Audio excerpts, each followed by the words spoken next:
मंजिलें लाख कठिन आए गुजर जाऊंगा, हौसला हार के बैठूंगा तो मर जाऊंगा। जनाब अरशद जमाल आपसे रूबरू।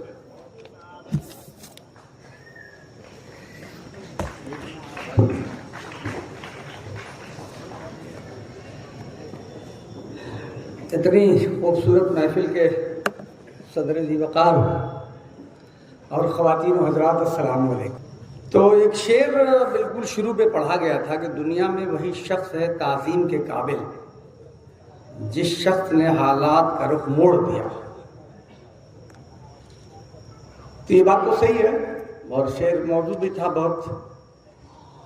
अब ये कि कुछ लोग हालात के साथ खुद को मोड़ लेते हैं और कुछ लोग हालात को मोड़ते हैं। कुछ लोग टारगेट फिट करते हैं फिर फायर करते हैं, पहले गोला बनाते हैं फिर फायर करते हैं। अब कुछ लोग फायर करते हैं फिर गोला बनाते हैं। ये सुना है कि नहीं आप लोगों ने? नहीं सुना? मैं सुन लीजिए तब इसको ठीक रहेगा। दो दोस्त थे निशानेबाज, तो एक ने एक से पूछा कि यार हम लोग जब निशाना मारते हैं तो गोले में बिल्कुल ठीक निशाना पड़ता नहीं है, अब तुम जब तुम्हारा मैं देखता हूं कि सारा निशान जो है बिल्कुल गोले के बीच में है। तो उसने कहा कि दरअसल ऐसा है ना कि आप लोग जो है पहले गोला बनाते हैं और फिर फायर करते हैं, अब मैं पहले फायर करता हूं फिर गोला बनाता हूं। तो अलग अलग तरह के लोग होते हैं। इस बार का जो ये programme Aligarh old boys association की तरफ से हो रहा है, तो मैं तो इसका बहुत ज़माने से गो कैलिक नहीं हूँ, लेकिन एक इस प्रोग्राम में आने में बहुत दिलचस्पी हमेशा रही है और कोई ना कोई बैक डोर मैं ज़रूर ढूंढता हूँ कि किसी न किसी तरह से इसमें शिरकत रहे। अभी वंश भाई ने मेरी बड़ी तारीफ की तो अब मैं उनकी तारीफ करूँगा। मन तोरा हाजी बगो, तुम मोरा हाजी बगो, मैं तुमको हाजी साहब कहूँगा, तुम उसको हाजी साहब कहना। तो उसमें एक रिवायत रही है हमेशा कि बहुत अच्छी तकारीरें होती हैं और कुछ मकाले पढ़े जाते हैं, कुछ लतीफ़े भी सुने जाते हैं। इसके साथ एक आध दो और ख़ास बातें होती है इसमें, हर महफिल में मैंने देखा है। आपको भी लगेगा कि मैं सही कह रहा हूँ।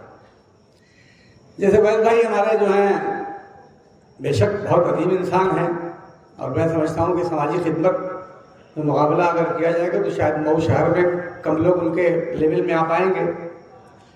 इल्मी हैसियत ही बहुत बड़ी है, मगर वो आप देखेंगे कि हमेशा अगली सीट पर नहीं बैठते हैं, पिछली सीट पर बैठते हैं। अच्छा, फिर उनको लगेगा कि अभी कम पीछे बैठा हूँ तो फिर एक बार उठेंगे, फिर एक दो लाइन पीछे जाएंगे। ये खास बात है। एक और खास बात है, हमारे सुभान भाई हैं, हर प्रोग्राम में देखता हूँ स्टेज पे रहते हैं और सुभान भाई जब स्टेज पर रहते हैं तो स्टेज पर रौनक बनी रहती है भाई एकदम। आप पड़ोसी को जो बगल में बैठा होता है उसको तो बोर होने का मौका ही नहीं देते कभी, हमेशा जो है मुतहर्रिक रहेगा स्टेज। तो ये सब बड़ी खुसूसियात हैं। आज जो वैल भाई ने तकरीर की जिस मुद्दे पर के कौमी नजरिए पर, तो मैंने बहुत ध्यान से उनकी बातें सुनी और अगर आखिर में मुझे मौका मिलेगा तो उस पर भी कुछ बात कहूंगा। लेकिन वैद भाई जो मैंने चंद शब्द जो मैंने महसूस किया कि आखिर आपको जरूरत क्या पड़ी कि सर सैयद का कौमी नजरिया पहले क्या था और बाद में दो कौमी नजरिए के हामिल आखिर क्यों हुए, तो मैं खुद पे सोचने लगा कि जो बदलाव सर सैयद में हुआ था वो बदलाव मैं खुद में भी महसूस कर रहा हूं। मैं ये बात कह रहा हूं, अवाम शुक्र नहीं है इसलिए बात कह रहा हूं, अवाम में ये बात नहीं कह सकता क्योंकि आप खवास हैं इसलिए बात कह रहा हूं, आप आम लोग नहीं हैं। तो मैं ये बात इसलिए कह रहा हूं और उसको जो मैं समझ पाया वैद भाई ने उसकी वजाहत नहीं की, लेकिन मैं इस बात पे गौर कर रहा हूं कि आखिर वैद भाई ने सर सैयद के कौमी नजरिए पर इतनी इल्मी तकरीर क्यों की, क्या जरूरत थी यहाँ। तो मैं गौर से सुनते सुनते मुझे लगा कि मैं भी तो एक कौमी नजरिए का हामिल रहा हूं हमेशा और आप देखते भी हैं कि मैं कभी किसी तरह की बात ऐसी नहीं करता, लेकिन धीरे धीरे मेरा ज़हन भी पता नहीं क्यों एक कौमी नजरिए की तरफ जाता है जो मैं झिझोड़ के खुद को रोकता हूं। तो आज की जो हालात है, ऐसा तो नहीं कि यही जो आज हम जैसे कम इल्म लोग जो महसूस कर रहे हैं, तो क्या ये मुमकिन है कि वही बातें उस वक्त मुल्क जब आज़ाद नहीं हुआ था तो सर सैयद अली रहमान ने महसूस की हो और दो कौमी नजरिए का ख्याल उनके जहन में आया? ये एक सवाल हो सकता है, इस पे गौर करिएगा। लेकिन ये तो एक बात हुई, जैसे मेरा जहन अगर बदल रहा है तो वो क्यों बदल रहा है? तो एक तो ये कि हम इसका रोना लेके बैठे, एक तो ये है कि हम इसका रोना लेके बैठे, मगर दूसरा पहलू उसका ये है वैसे भाई कि हम गौर करें कि आखिर हमारा जो जहन बदल रहा है या जो दूसरी कौमें हैं उनका जो जहन बदल रहा है, इसको रोका कैसे जाए? सवाल ये है। हम अगर बदल रहे हैं तो ये ठीक नहीं है। सर सैयद का नजरिया भी अगर बदला तो वो भी ठीक नहीं था, माफ करिएगा। अगर मेरा नजरिया बदल रहा तो ये भी ठीक नहीं है। लेकिन ये बदलाव क्यों आ रहे हैं और इन्हें रोका कैसे जाए, ये एक सवाल है। और हम दूसरों से या गैरों से हम तवक्को नहीं कर सकते कि वो इसमें बदलाव ले आएंगे। ये बदलाव तो हमें ले आना पड़ेगा। मैं एक दो मिसाल देके अपनी बात कोई इस मौजूद से हटा लूंगा, सिर्फ दो मिसाल देता हूं। बड़े मौलाना का जब इंतकाल हुआ तो रेलवे के ग्राउंड में जनाजा हुआ था। तो मुझे याद है कि वजू बनाने का वहां साधन नहीं था, तो सामने जो मंदिर है वैसे भाई, उस मंदिर का दरवाजा लोगों ने खोल दिया था कि आप लोग इसमें वजू बनाइए। फिर मौलाना महफूज रहमान साहब का जब इंतकाल हुआ तो वहां भी जगह की दिक्कत थी, तो शीतला माता मंदिर का दरवाजा खुला था, मैंने खुद उसमें जाके वजू बनाया था।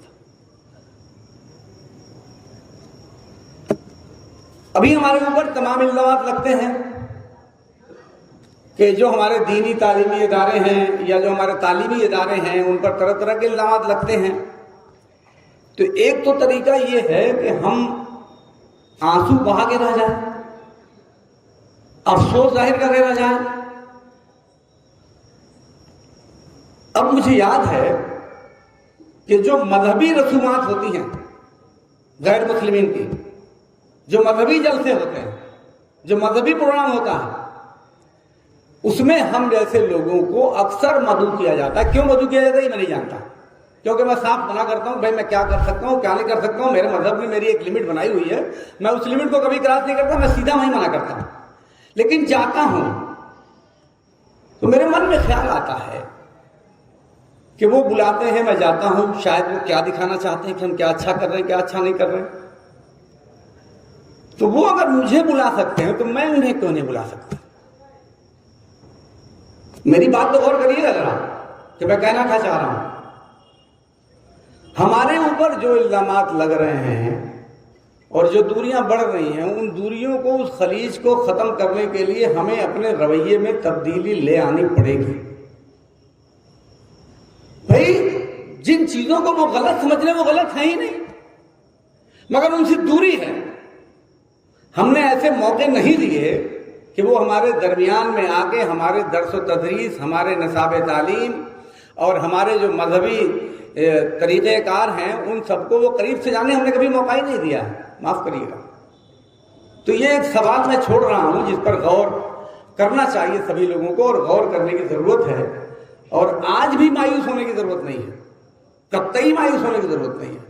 जो हालात दूसरे मुल्कों में वो हालात हमारे नहीं हैं।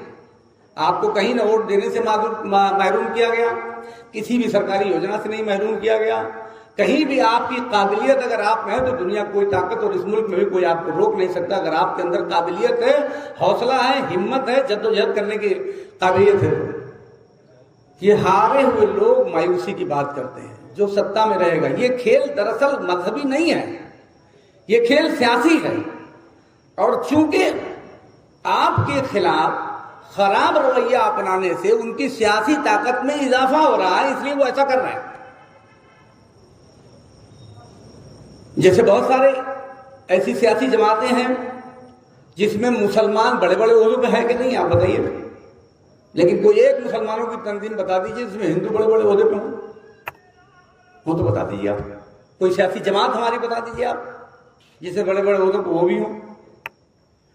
तो कहीं ना कहीं से हम दूसरों में तो बदलाव नहीं ले आ सकते, लेकिन दूसरों के साथ हमें एडजस्ट करने की ज़रूरत है। मुझे ये लगता है कि एडजस्ट करें। और उसकी नज़ीर जैसे जो हम लोग चुनाव लड़ते हैं, मैं लड़ा चुनाव, तो बहुत सारे ऐसे इलाकों में भी मैं जीता हूं जहां एक भी मुसलमान नहीं। इसका मतलब ये हुआ कि अगर हम लोग भी अपनी दिशा को ठीक करते हैं तो ये जो दूरियां हैं, दूरियां कम हो सकती हैं। इसके लिए कोशिश करने की ज़रूरत है। और मैं समझता हूं कि ये जो तबका है यहाँ इस वक्त बैठा हुआ, ये मऊ को लीड करने के लिए काफ़ी है। अब जैसे एक बात और भी मैं कहना इस मौके पे है, चूंकि हमेशा ही हर साल प्रोग्राम होता है, तो मेरी जिसे ख्वाहिश है कि जो बच्चे पढ़ रहे हैं यूनिवर्सिटी में, कोई ऐसी सूरत निकाली जाए कि वो बच्चे भी इस प्रोग्राम में शामिल हो सकें अगले साल से। जैसे इस पर आप लोग गौर करिएगा, लेकिन ये कि वो किस मौके पे हो, कैसे हो कि ऐसा ये भी काम चल जाए और काम बने। मैं जैसे कामयाबी अगर हासिल करना है तो खुसरू साहब, आप तो सब अलग ही हैं, मैंने तो वहाँ पढ़ा नहीं, लेकिन वहाँ के बहुत सारे किस्से मैं जानता हूँ। तो खुसरू साहब के नेचर को तो अपनाना पड़ेगा, क्योंकि अगर आप समाज के लिए या अपने कौम के लिए कुछ कर रहे हैं तो उसमें नुक्ताचीनी बहुत होगी। और किसी के ऐब गिनवाना इससे सबसे आसान काम है। इसमें ना अक्ल का खर्चा है ना पैसे खर्चा है। खुसरू साहब का क्या रवैया था, एक किस्सा जो आप सब लोग जानते हैं, लेकिन उसे सुनाने में भी मजा आ रहा है, इसलिए फिर मैं आपको सुना रहा हूं। खुसरू साहब के घर कुछ बच्चे गए कि सर ये रमजान आ रहा है और जो आपने एग्जामिनेशन की डेट रख दी है, तो अगर इसको ईद के बाद रख देते तो बड़ा अच्छा रहता। खुसरू साहब का काम बहुत अच्छा है। फिर थोड़ी देर बाद एक दूसरा ग्रुप बच्चों का आया कि साहब सुना कि ये एग्जाम जो है आप बाद में रखना चाहते हैं ईद के बाद, मगर ये रमजान से पहले हो जाता तो हम लोगों का रोजा और ईद बड़े आराम से गुजरता, कोई एग्जाम का टेंशन न होता। तो उनसे कहा बिल्कुल सही कर रहे हैं। ये दोनों चले गए तो उनकी बीवी उनके पास आई, कहते आप अच्छी बात नहीं है, वो कह रहा है कि ईद से पहले से एग्जाम कराई, दूसरे भी करेंगे हाँ ठीक है, और वो कह रहा है कि ईद के बाद कराई, दूसरे भी करेंगे हाँ ठीक है। तो बीवी सब कहा बिल्कुल ठीक कर रही हो। मैंने ये वाकया इसलिए बताया है कि अगर काम करना है, जैसे मुश्किल कब आती है, मुश्किल उस वक्त आती है कि जब कोई बात आपके मिजाज और नेचर के खिलाफ कोई कहे और आपके पास तावील हो कि आप उसकी बात को रद्द कर सकते हैं, मगर फिर भी आप रद्द ना करें तो उसमें कितनी ताकत खर्च होती है आप सब लोग साहब इल्म में जानते हैं। और ये आसान नहीं है कि एक बात का जवाब आप दे सकते हैं मगर फिर भी आप सुनते हैं, तो ये एक बड़ा कमाल की बात है, क्योंकि उसमें भी बेहद ताकत का खर्च होता है। तो ये खूबी पैदा करनी पड़ेगी। जिसको भी कुछ काम करना है समाज के लिए, चाहे छोटा हो चाहे बड़ा हो, और जो लोग भी समाज के लिए 2 कदम चलते हैं, चाहे वो आपके फ्यूज उड़ जाए 11,000 वाला तो बनाने वाला कोई आदमी हो, या ट्रांसफार्मर रात को 2 बजे जल जाता है तो जो लोग आके आपका ट्रांसफार्मर बदलवाते हैं, तो जो लोग भी 2 कदम चलते हैं किसी के लिए भी, तो उसकी इज्जत करने का हुनर सीखना चाहिए। जो कोई भी कुछ भी कोई कर रहा हो, कोई एक का अगर बेहतर काम कर रहा हो तो उसकी इज्जत करने का हुनर सीखना पड़ेगा, उसकी हौसला अफजाई करनी पड़ेगी। और जब आप कुछ काम करने का जिनके अंदर लगन है, उनकी जब हौसला अफजाई करेंगे तो आने वाली नस्लें बेहतर पैदा होंगी। मैं ये महसूस कर रहा हूं। बाकी तो जिंदगी का ऐसा ही किस्सा है। एक बस का हादसा हो गया तो सब लोग रो रहे थे, तो एक आदमी गया, पूछा कि भाई क्या हो गया? तो कहता मेरी माँ मर गई बस हादसे में। दूसरे से पूछा तो कहा कि हाँ यार मेरी बीवी मर गई बस हादसे में। तीसरा आदमी बड़ा ज्यादा रो रहा था, तो उससे पूछा कि आपका क्या हुआ? तो उसने कहा मेरी बीवी बस छूट गई थी। ये भी उसी जिंदगी का हिस्सा है। तो ये भी उसी जिंदगी का हिस्सा है। चूंकि इतना ज्यादा डॉक्टर साहब लतीफा सुना के चले गए तो सब बस गया दिमाग में, तो माहौल बहुत खुश हो गया था। तो मैंने भी कुछ तैयारी कर रखी थी। एक तो ये कि जब आपने हमेशा मुझे बुलाते ही हैं, इस बार आपने पहली मरतबा कहा कि चीफ गेस्ट आप कराना है, तो अब दोपहर बाद से नहा वहा मैं फिट हूं उतर लगा के, क्या बुलावा आता है बुलावा आता है। लेकिन ये कि इस बार मतिउर रहमान भाई की गजल नहीं सुनने को मिली है। अगर कोई चांस हो तो थोड़ा आगे सुना दीजिए, क्योंकि बड़ी यादगार आपका जो तरीका है सुनाने का, उसका कोई जवाब नहीं है। एक औरत बड़ी शक्ति दे, इधर वाले माफ करेंगे भाई, थोड़ा तफरी हो जाए, बड़ी खुश्क बातें हो गई हैं। तो एक औरत बड़ी शक्ति थी, तो जब जाती थी मैके हो गए तो बार बार अपने शौहर से पूछती थी कहाँ हूँ, मैं तो खरीद हूँ, क्या तो मिक्सर चला के दिखाओ। तो अपना मिक्सर चला के दिखा देता था। एक दिन अचानक फोन करने के बजाय वो घर आ गई सीधा। तो लड़के से पूछा गया अब्बू तुम्हारे कहाँ हैं? तो पता नहीं अब्बू तो 15 दिन से जब से आप गई हैं ना, सुबह सवेरे 8 बजे जो मिक्सर लेके निकलते हैं तो रात को वापस आते हैं। रात को 8 बजे वापस आते हैं।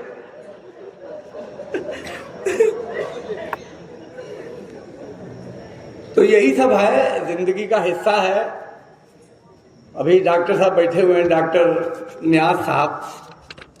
मैंने अलीग जो हमारे अलीग हैं उनकी एक लिस्ट मैंने नोट किया है, कुछ नाम मैं नाम पढ़ूंगा, अभी 2-4-5 मिनट और सुन लीजिए मुझको।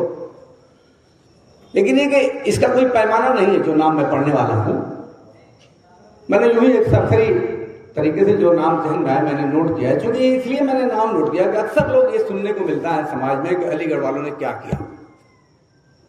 तो इसलिए मैंने सोचा कि आज मैं ना देखूं कि अलीगढ़ की जो लिस्ट है उस लिस्ट में क्या क्या करने वाले लोग हैं। तो कुछ नाम मेरे पास, जितनी बड़ी लिस्ट थी उसमें से जो नाम मुझे आया, जो मेरे ध्यान में है, वो मैंने नाम नोट किया। मैं लिस्ट पढ़ूंगा, थोड़ा 5 मिनट लगेगा, एक एक नाम पढ़ूंगा और फिर बात भी करूंगा थोड़ी थोड़ी। और ये मैं इस लिस्ट से ये बताना चाह रहा हूं कि जो कुछ अलीगढ़ के लोगों ने कर दिया वो दूसरों ने नहीं किया, किसी ने नहीं किया। और अगर किया हो तो जैसे मैं बता रहा हूं वैसे कोई आगे बता दे, किसी भी यूनिवर्सिटी के लोग। अरे एक प्रोग्राम तो कर नहीं पाए लगातार, बड़ा शोर गलगला मचता है, 1 साल 2 साल तक कार्यक्रम होता है। कुछ लोग ये कह देते हैं कि अलीगढ़ वाले खाली डिनर कर लेते हैं हर साल। मैं कह रहा हूं आप डिनर ही करके दिखा दे, कोई 5 साल लगातार, नहीं तो 50 साल से चल रहा है इसी चीज को। इसमें मामूली इल्मी बातें हो जाती है क्या? खाना तो इसलिए होता है कि चूंकि अब खाने का टाइम हो गया, 2 घंटे से लेक्चर सुन रहे हैं, तो अब खाना भी है तो और अच्छी बात है। अब इन सबों को जब मेनू बदलता है तो घाटा चला जाता है, दिक्कत है।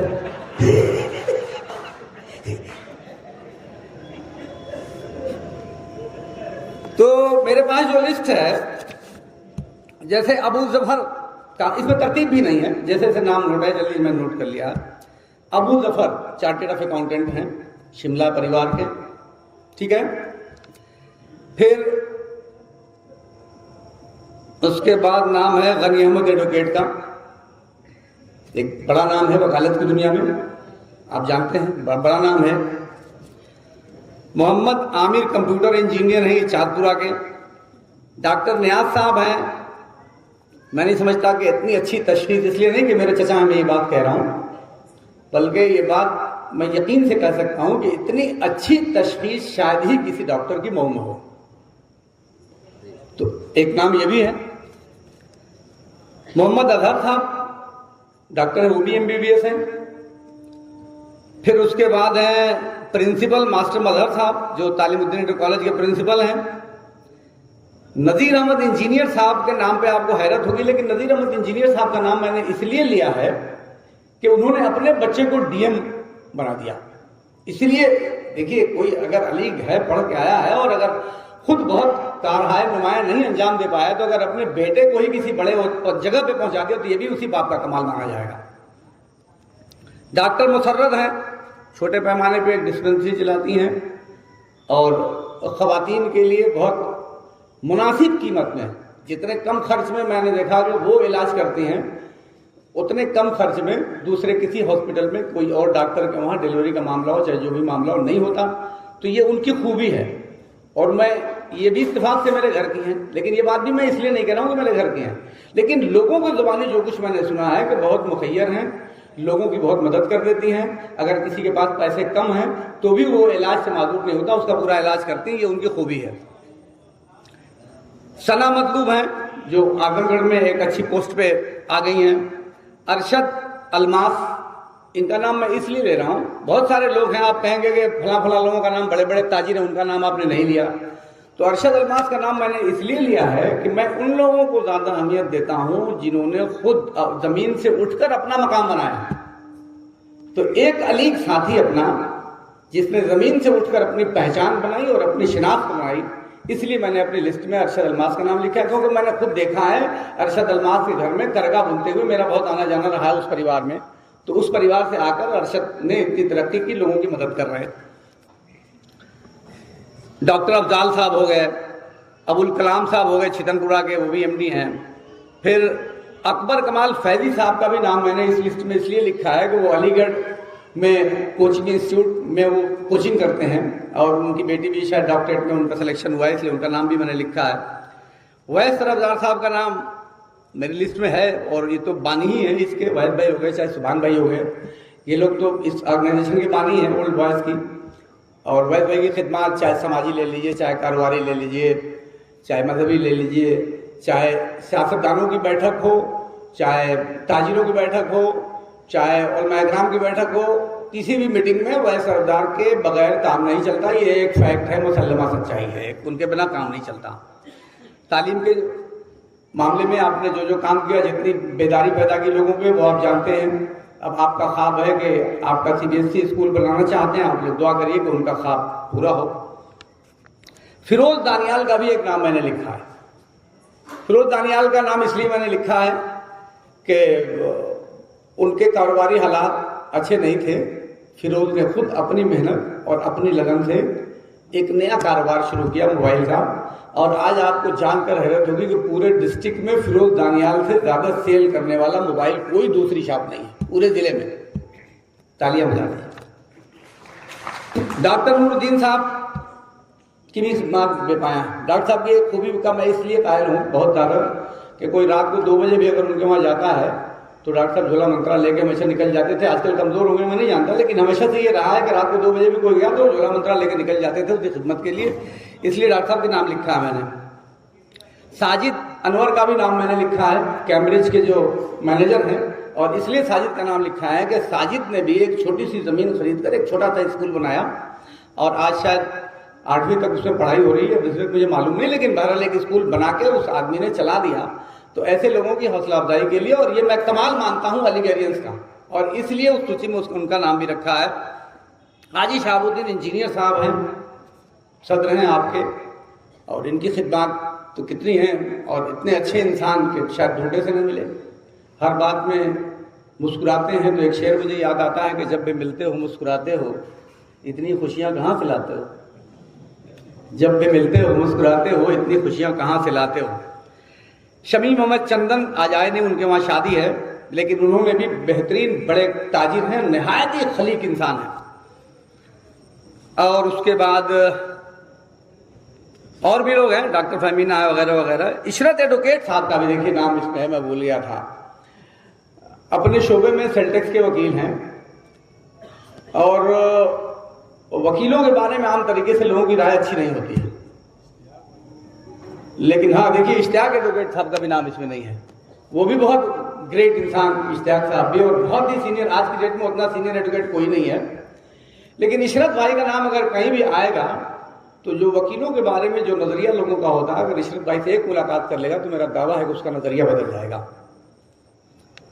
फिर उसके बाद अलग अलग लोग हैं। डॉक्टर क्या नाम है, शहला जमाल शायद नाम है, अलीगढ़ मुस्लिम यूनिवर्सिटी में प्रोफेसर लेक्चर शायद हो गई हैं।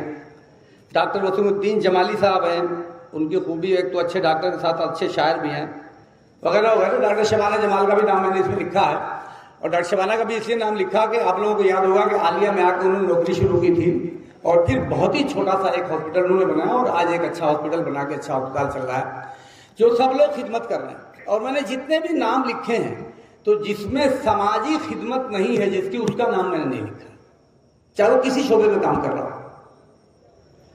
क्योंकि अगर हम या आप, कोई भी आप में से अगर सिर्फ ये सोचता है कि मैं किसी एक शख्स के चेहरे पर मुस्कुराहट का सबब बन जाऊं, तो ये बस वो आदमी कामयाब है। लेकिन ये ख्वाहिश सबके मन में पैदा होनी चाहिए कि मेरी वजह से कोई मुस्कुरा दे। और यही ख्वाहिश आपको अजीम बनाती है। बहुत से लोग कहते हैं कि मुझे तारीफ पसंद नहीं, मुंह पे कोई तारीफ करता है, तो मैं कहता हूं नहीं, मुझे तो मुंह पे भी तारीफ पसंद है। आप मेरे मुंह करिए तारीफ, मैं बड़ा खुश होता हूं। पीछे तो करिए ही करिए, मुंह पे भी करिए, कोई बात नहीं। ये बात मेरी सुन के हंसते हैं लोग, लेकिन हंसने की बात नहीं है। मैं बताना ये चाहता हूं कि जिस आदमी को अपनी तारीफ सुनने का शौक नहीं होगा, वो समाज के लिए सबसे ज्यादा नाकारा होगा, कभी फायदेमंद नहीं होगा। यही वो जज्बा है जो आपको आगे अच्छे रास्ते पर ले चलने के लिए राग़िब करता है। तो ये शौक कोई बुरा नहीं, ये शौक पैदा होना चाहिए कि मैं भी अच्छे नाम से जाना। जो एक बार तो मैंने वज़ीर गिरहत साहब यहाँ दिखाई दे रहे थे, पता नहीं इनको याद है कि नहीं, इनके वहां कल्पनाथ राय एक बार आए हुए थे, हकीम गिरहत साहब जिंदा थे। तो बस मैं 2 मिनट में बात अपनी खत्म करूंगा।